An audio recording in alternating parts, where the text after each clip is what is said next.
সালেহিনরা রমাদান কেন্দ্রিক জীবন কাটাতেন।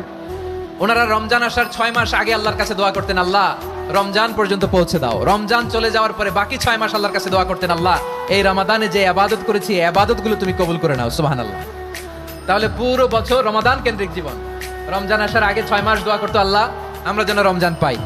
রমজান চলে যাওয়ার পরে বাকি 6 মাস বলতো, আল্লাহ রমজানে যে ইবাদত করেছি এগুলো তুমি কবুল করে নাও। সুবহানাল্লাহ।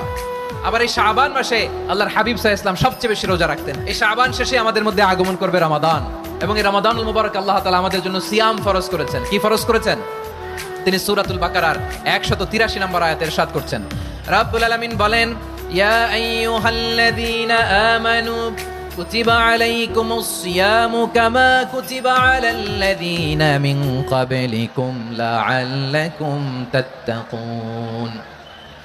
আল্লাহ বলেন, ও বিশ্বাসীরা শোনো শোনো, তোমাদের জন্য সিয়ামকে ফরজ করা হয়েছে ঠিক যেমন ভাবে তোমাদের পূর্ববর্তী উম্মতদের উপরও সিয়ামকে ফরজ করা হয়েছিল, লাআল্লাকুম তাত্তাকুন, যাতে করে তোমরা সবাই মুত্তাকি হতে পারো। সুবহানাল্লাহ বলেন, যাতে করে তোমরা আল্লাহ সচেতন হতে পারো।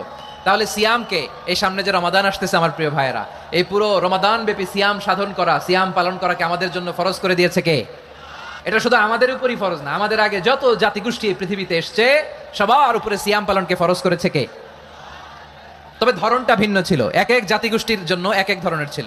আমাদের জন্য সিয়াম ফরজ টানা 1 মাস 30 দিন বা 29 দিন। পূর্ববর্তী অনেক উম্মতের উপর 1 মাস ছিল না, 3টা ফরজ ছিল। কয়টা? প্রতি মাসের 13, 14, 15 ফরজ ছিল তাদের জন্য। কারো জন্য শুধু একটা, আশুরার রোজা। কোন কোন উম্মতের জন্য 10টা। কোন কোন উম্মতের জন্য রোজা ফরজ ছিল মৌনতার রোজা, আরবিতে বলে সওমুল ইনসাত, মানে সারাদিন খেতে পারবে, পান করতে পারবে, স্ত্রীর সাথে মেলামেশা করতে পারবে, কিন্তু কথা বলতে পারবে না। কথা বললেই তাদের রোজা ভেঙে যেতে পারেন। সুবহানাল্লাহ, কি অদ্ভুত ব্যাপার! মৌন সম্মতির রোজা। যেমনটি সাইয়্যিদাতুনা মারিয়াম আলাইহিস সালাম বলেছেন, ইন্নী নাযারতু লির-রাহমানি সাওমা ফালান উকাল্লিমাল ইয়াওমা ইনসিয়া। তিনি বলেছেন, আজকে আমি রহমানের জন্য, মানে আল্লাহর জন্য রোজা মানত করেছি, আজকে আমি কারোর সাথে কথা বলতে পারবো না। তো রোজা রাখলে কথা বলতে পারবে না কেন? কারণ ওই শরীয়তে রোজার বিধান ছিল সকাল থেকে সন্ধ্যা খেতে পারবেন, পান করতে পারবেন, কিন্তু কথা বলতে পারবেন না। কথা বললেই রোজা ভেঙে যেত। সুবহানাল্লাহ বলেন। তাহলে সব জাতিগোষ্ঠীর উপরে রোজা ফরজ ছিল, কিন্তু ধরনটা ভিন্ন ছিল। মজার ব্যাপার, এজন্য আল্লাহ তাআলা আমাদের জন্য গোটা রমাদানে এই সিয়ামকে ফরজ করে দিয়েছেন। আওয়াজ করে বলেন আল্লাহু আকবার।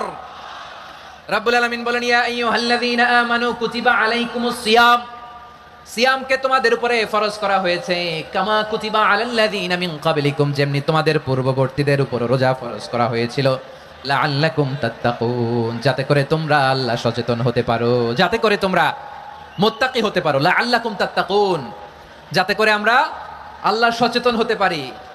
আল্লাহ কনসিয়াসনেস আমাদের মধ্যে। রোজার মূল উদ্দেশ্য হচ্ছে না খেয়ে থাকা না। অনেকে বলে গরিবদের কষ্ট অনুধাবন করা রোজার উদ্দেশ্য না।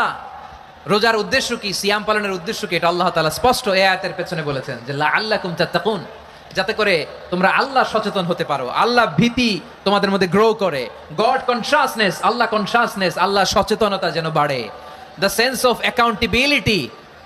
আল্লাহর সুপ্রিম কোর্টের কাঠগড়ায় এই দুনিয়াতে আমি যাই করলাম তার সবকিছু যে পাই টু পাই হিসাব দিতে হবে, এই সেন্স